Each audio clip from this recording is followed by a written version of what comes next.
Hey everybody, so I thought today I would do a little bit of a catch-up video. Tell you about life, which has definitely been throwing all sorts of stuff my way, give you an idea of what I've just read, what I currently am reading, and what I plan to read next. So I hope you're along for the ride. Let's get started.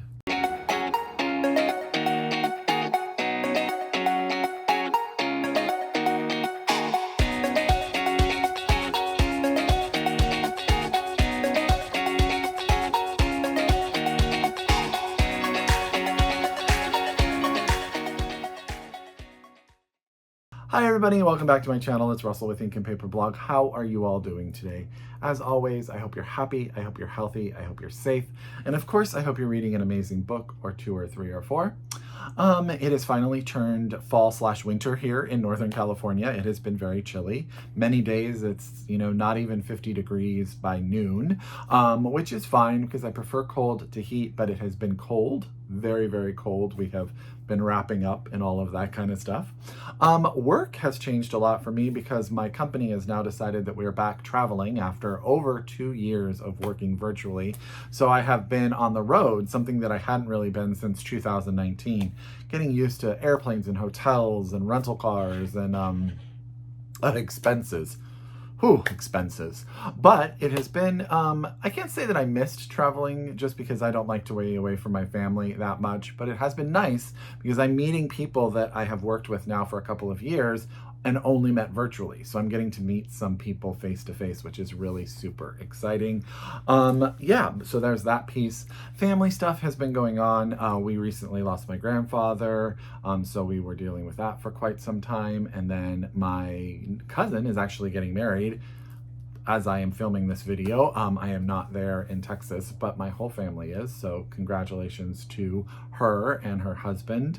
There's been a lot of stuff going on. Our oldest cat, London, who is 24 this month, is having some health issues, so we're dealing with that. So there's just been a lot, and plus working and all that kind of stuff. So, I cannot complain. Life has treated me very well, but there has just been a lot going on, to be honest with you. But that doesn't mean I haven't been reading. I was in a little bit of a slump there for a minute. Like I was reading books, I was enjoying them, but my mind was not in a space to sort of dive into books. And all the books I were reading were very long. They were like 500 or 600 pages. So it was taking me a minute, but I've sort of rounded a corner and I am really enjoying a couple of things and I can't wait to tell you about. So as always, get out your pen, get out your paper, get your Goodreads, however you keep track of your TBR. If you are so able, please order these books from your local independent bookstore, or it's that time of year, Christmas, this is where they make most of their money, so let's help them out. Or if you're a library user, have your library get you a copy as soon as possible. Okay, so let's talk about the books that I've just finished recently.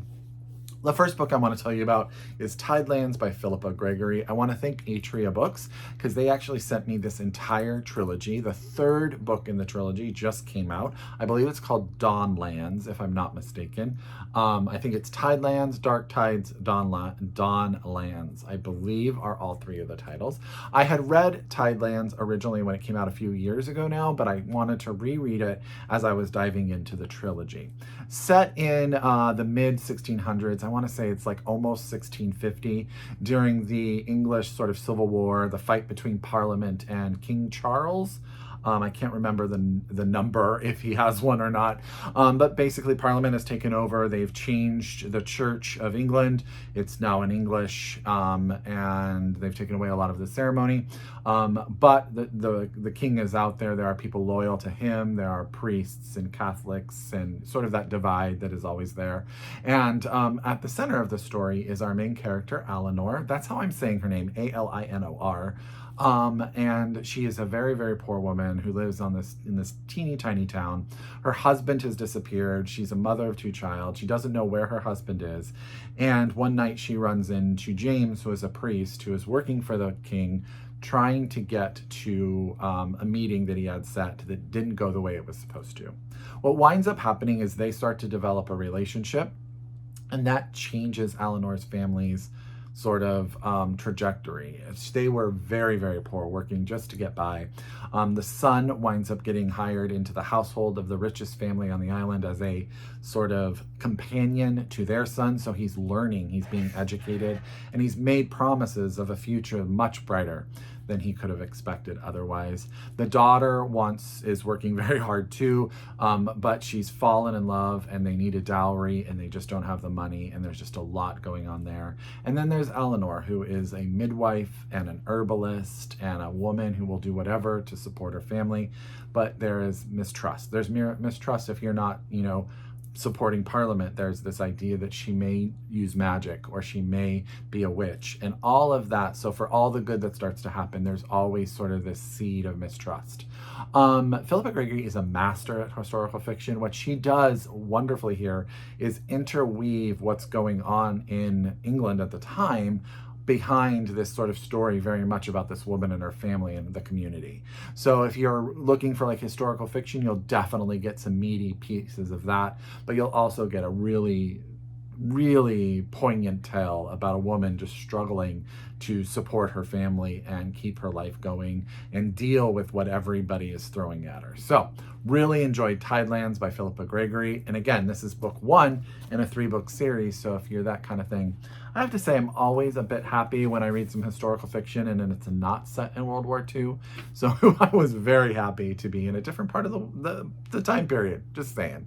The next book I want to tell you about was actually one of my most anticipated reads of 2023, and a book that for some reason I have a hard time summarizing. But basically, I want to tell you about Our Missing Hearts by Celeste. Thank you, Penguin Press, for sending me this early copy, which I did read. I need to get my final copy. I just haven't gone to an independent bookstore to pick it up yet. Celeste has written 3 books. I've read them all, and I have loved every single one of them. This book is sort of a dystopian, futuristic novel, not that future, not that dystopian, where America sort of went through this terrible time, and what they did is they created a scapegoat, and they sort of appointed all of their issues to this idea of people not being American enough, supporting American culture. And they direct that very much to the Asian community, and they sort of turn them into the scapegoat for everything that's going on. And that, of course, leads to a lot of racism, a lot of harm, and a lot of, how do I want to say it? A lot of mistrust throughout this sort of new world. Our main character, his name is Bird. That's not his given name, but that's what his mother calls him. We meet him at the start of the book. Him and his father. His father used to be a professor of linguistics, but now works in a library putting away books. They're really being punished because Bird's mother is Asian. I believe her parents moved here and she is first generation. And she is sort of, unbeknownst to her, brought into this idea of a rebellion against the government and what's going on. And one day she disappears and they have to sort of pretend that they hate everything that she was about. And Bird is sort of he's still trying to figure out what that means and what the future means, but they have to be safe because children are being taken away from families if they feel like the family is teaching them stuff that is not American. You guys get the idea? Y'all get the idea there? And what happens is one day a note arrives, a drawing that leads Bird on an adventure to find his mother.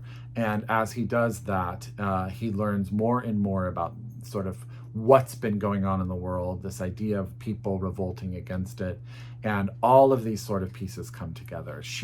Celeste is a masterful storyteller. She writes characters that will tug at your heartstrings. This book is, it's one of those books that is fiction in so much that it is so steeped in reality that at times you're just horrified about how real everything in this book is. But it also has a touch of hope and a touch of love.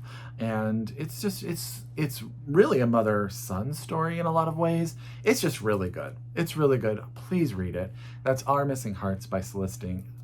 You don't really need my vote on that. I mean, Reese picked it as her picked it as her book of the month, I think last month. So, there you go. there you go.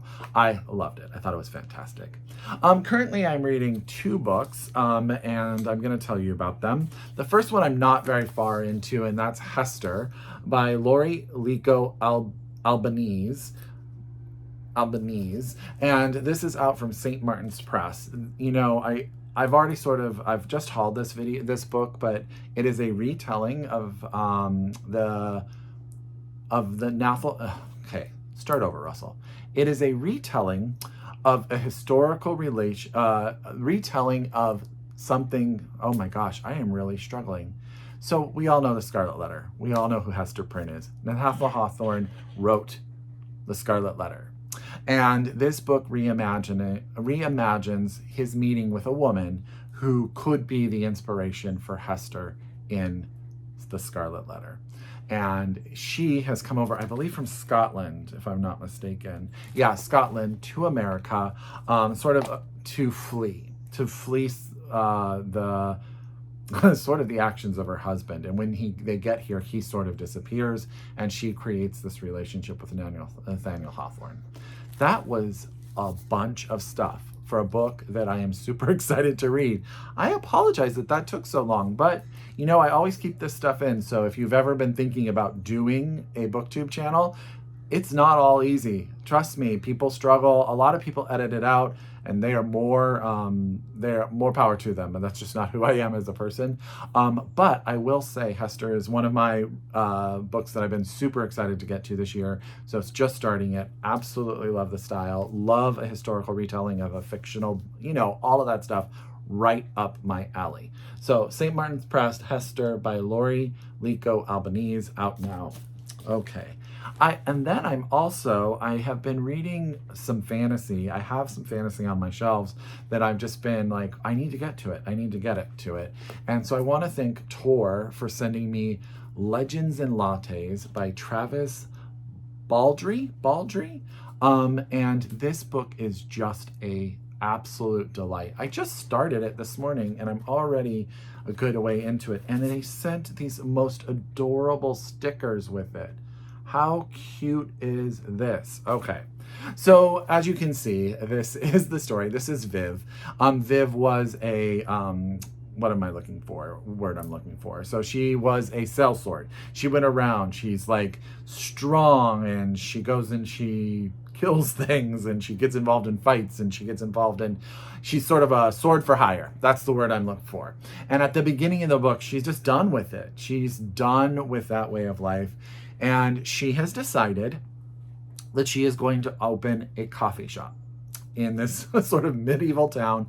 She went to a cafe in one town that she was in. It was run by gnomes, and she fell in love with coffee, and she decided to take all of the money she's earned and she's going to open a cafe in this town. And she systematically chose this one town.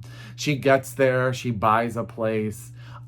She meets a man. She sort of hires, I can't remember what he is. I apologize. Hob, I think is what they call him. But he helps her rebuild the building. She hires a succubus to work there. And it's all about sort of her reinventing her life. But there's this sort of gang or group that thinks that you must pay them for their protection, and she's sort of fighting against that idea.